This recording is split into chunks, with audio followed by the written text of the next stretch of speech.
দক্ষিণ কোরিয়ার এক গোপন রত্ন, যেখানে প্রকৃতির অপরূপ সৌন্দর্য, সমৃদ্ধ সংস্কৃতি এবং প্রাচীন ঐতিহ্য একসাথে বিরাজমান। এই দ্বীপটি কেবল দক্ষিণ কোরিয়ার নয়, সারা বিশ্বের ভ্রমণ পিপাসুদের জন্য এক আকর্ষণীয় গন্তব্য। জেজু দ্বীপকে ঘিরে রয়েছে পাহাড়, আগ্নেয়গিরি এবং প্রশান্ত মহাসাগরের নীল জলরাশি। দ্বীপটির কেন্দ্রে রয়েছে হাল্লাচান, দক্ষিণ কোরিয়ার সর্বোচ্চ পর্বত। এখানকার প্রকৃতি এতটাই দৃশ্যমান যে ইউনেস্কো এটিকে বিশ্ব ঐতিহ্য হিসাবে স্বীকৃতি দিয়েছে।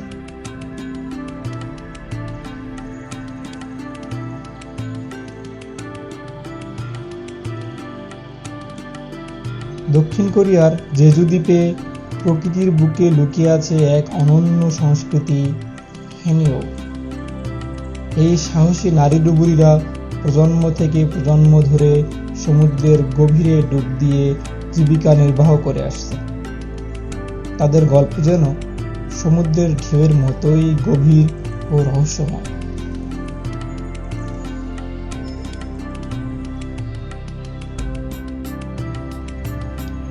জেজির হেনুরা শুধুমাত্র পেশাদার ডুবুরি নয়, তারা সমুদ্রের রক্ষকও।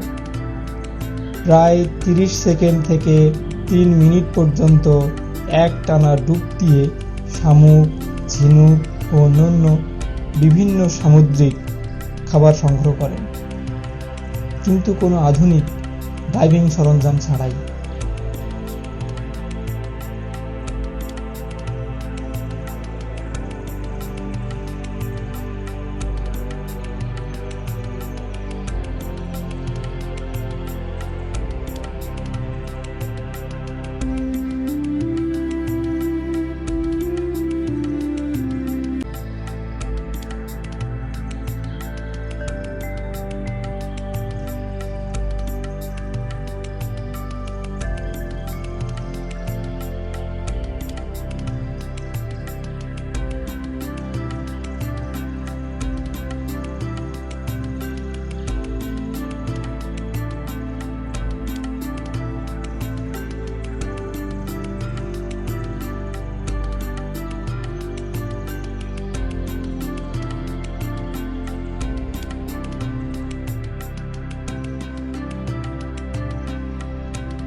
তবে জীবন মোটেও সহজ নয়।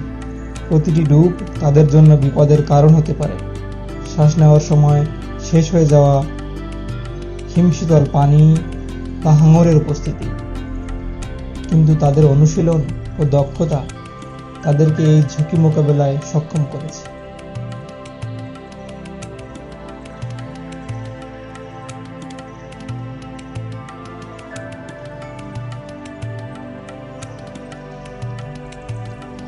হেনিউদের এই সংস্কৃতি এখন বিলুপ্তির পথে। তরুণ প্রজন্ম আধুনিক পোশাক বেছে নিচ্ছে, কিন্তু কিছু পরিবার এখনও এই প্রাচীন ঐতিহ্যকে বাঁচিয়ে রাখার জন্য সংগ্রাম করছে।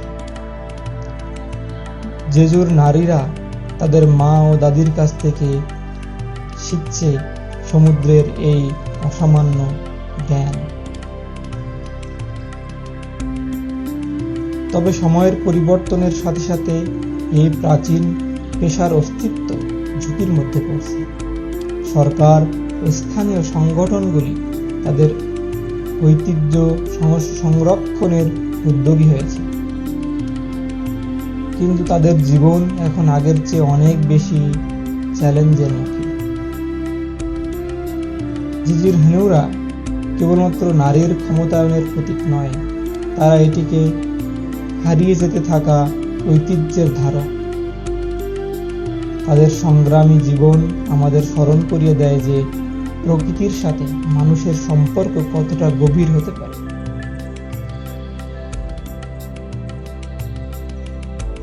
জেজুর নারী ডুবুরিদের এই অনন্য জীবনধারার গল্প জানার জন্য আমাদের সাথে থাকুন এবং জেনে নিন প্রকৃতির এক মহাকাব্যিক অধ্যায়। ভিডিওটি ভালো লাগলে অবশ্যই লাইক, শেয়ার এবং সাবস্ক্রাইব করতে ভুলবেন না।